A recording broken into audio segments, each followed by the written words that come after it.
Leslie, why is it so important for the clinical team to wear a jacket? I know a lot of times they're not comfortable or they're hot or they don't wear it for whatever reason, but why is it really important? Well, there's a couple of reasons. So first of all, OSHA requires the clinical jacket be worn whenever there's a chance for blood or body fluid to be aerosolized and land on an employee.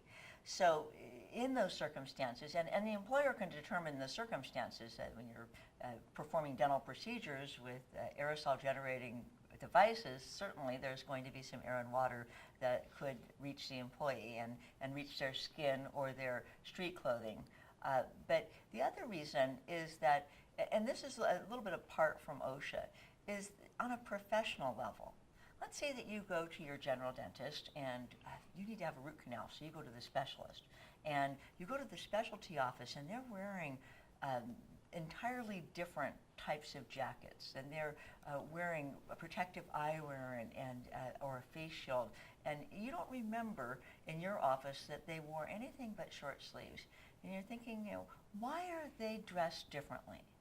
Is there a difference? Are the germs different in that office than they are in my general office?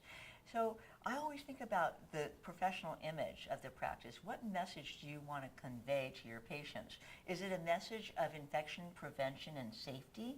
Is it a message of we follow all regulations, not just the regulations that you can see, but we follow the regulations behind the scenes as well? I think that gives patients a great deal of confidence in their healthcare provider. Yeah, I think you're right.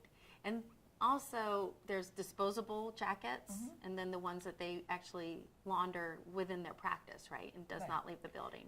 Right, and that's something you remember, that the clinical jackets can't be laundered by employees at home. That's a big mistake that's made out there. OSHA would cite an office, and it'd be a costly citation for employees to take personal protective equipment that's contaminated. It was worn to protect them from fallout in a dental office, and so that doesn't go home with them and get laundered with the majority of their own household clothing. And the employer is not there to monitor that whether the employee is wearing gloves handling that contaminated item, or not able to pay for the electricity or the soap or the time.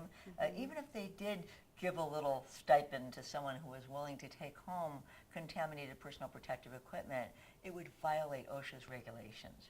So if there's no washer and dryer on site or no laundry service, disposable clinical attire is fine. And many prefer it because it's lightweight and more comfortable than wearing a cloth jacket.